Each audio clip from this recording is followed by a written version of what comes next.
The conflicts of interest are fundamental in all healthcare financing systems. The reason why innovation in healthcare financing is so difficult is precisely because there are these very clear conflicting interests involved. For the resources we put in, are we getting the kinds of services that are actually improving our health?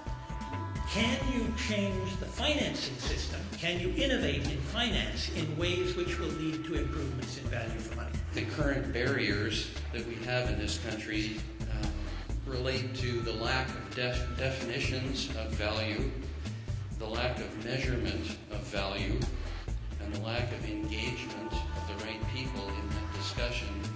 Healthcare should be an engine driving our economy, not draining it.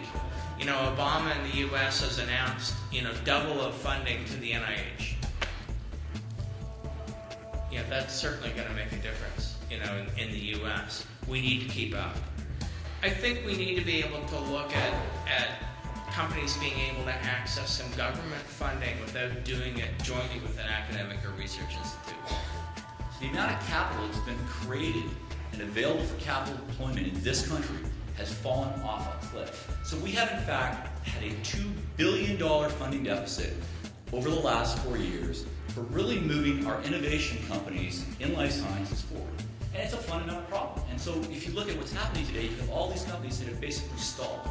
And they're sitting there, they have innovative solutions, they have innovative products, and they have no ability to fund the next clinical trials or put in place the manufacturing processes you need to take those companies to make them sustainable businesses. The financing continuum in Canada isn't working really well. We need more interaction between all the players in the continuum.